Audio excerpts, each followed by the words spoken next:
Where did this video find you? YouTube's dark corner? TikTok late at night? Instagram's endless scroll? However it landed in front of you, don't leave just yet. Because what you're about to hear, it isn't fiction. It's justice, soaked in tragedy, and sharpened by time. And when it's over, I want you to answer this question. Where were you when she walked back into that courtroom? Let me know in the comments. It was 1997. A humid summer night in a quiet, upscale lakeside town in Vermont. The kind of place with private security, yachts, gated driveways, and long silences between houses. He was a millionaire. Garrett Langford. Silver hair, sharp suits, and colder than the lake behind his mansion. Tech money, the old kind, the type that thought it could buy silence. And for a while, it did. Nobody knew about the crying. Not until years later. That night, Garrett walked out behind his estate holding something wrapped in a pale blue blanket. Something small. Fragile. Newborn small. He didn't hesitate. He stood at the edge of the dock, stared at the water that mirrored the stars, and without a word, let the bundle slip from his arms. Into the lake. The ripples vanished. So did he. No records. No birth certificate. No public announcement. Nothing. But fate, it turns out, has a memory longer than any silence. 3 miles away, a teenage boy named Marcus was skipping rocks near the same lake. He heard a splash. Not the rock splash kind. Different. Sharper. He ran toward the sound. His flashlight beam flickered as he saw something floating. Pale fabric. It was the blanket. Inside it, a baby. Barely breathing. Marcus screamed for help. He flagged a passing car. Police. Ambulance. Chaos. And yet, no one came forward. Not that night. Not the next week. Not ever. The hospital listed her as Jane Lake. Because she had no name. No family. No answers. Jane was fostered. Then adopted. A kind middle-class couple from the next town took her in. Gave her a name. Clara. Clara Lake. She never knew what had happened to her. All she knew was that she hated lakes. She didn't know why.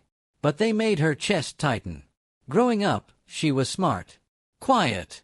Observant. Always watching. Always wondering why her life felt like a puzzle with one missing piece that everyone else refused to acknowledge. Her parents told her she was adopted.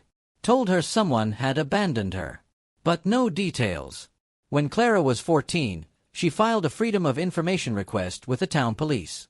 She got the redacted report. Infant. Lake. 1997. Unknown suspect.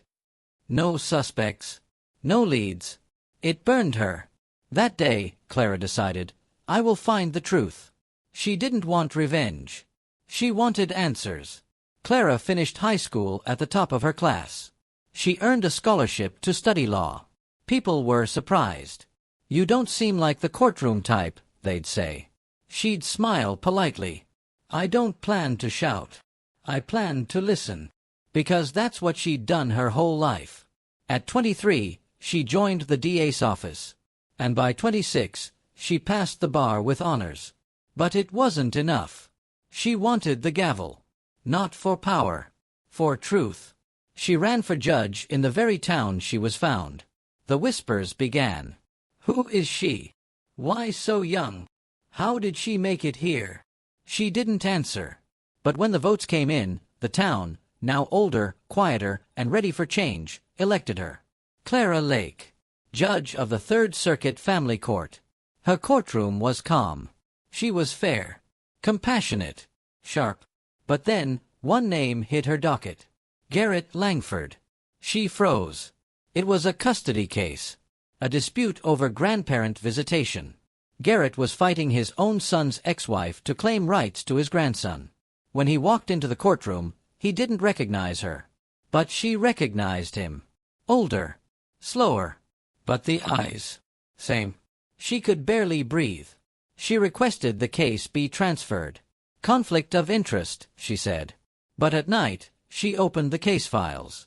Dug into public records. She found the land deed from 1997. The estate by the lake. And then, she found Marcus. the boy who saved her. He was in California now, working as a paramedic. She flew there. Do you remember the lake? The baby, she asked. He stared at her. Tears welled. It was you, he whispered.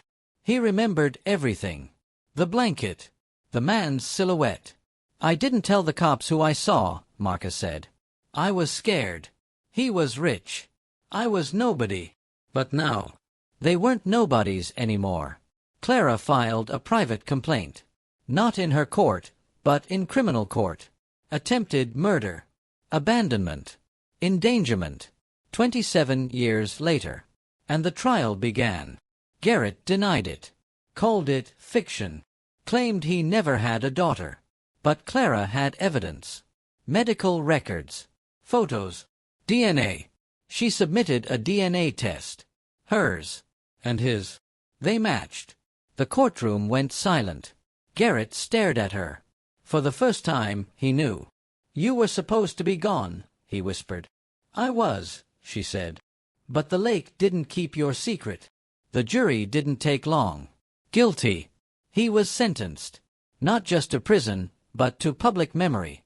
His name, once on tech towers and charity boards, was now tied to one of the most cold-blooded crimes in the state's history. Clara stood outside the courthouse. Reporters everywhere.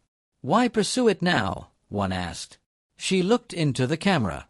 Because time doesn't heal what truth hasn't touched. And that's the story. From a lake. From silence. From a girl who was never supposed to survive. So I'll ask again. Where were you when she walked back into that courtroom? And more importantly, would you have recognized her if she were yours? Leave your thoughts in the comments. Because sometimes, justice wears quiet shoes. But it always comes back.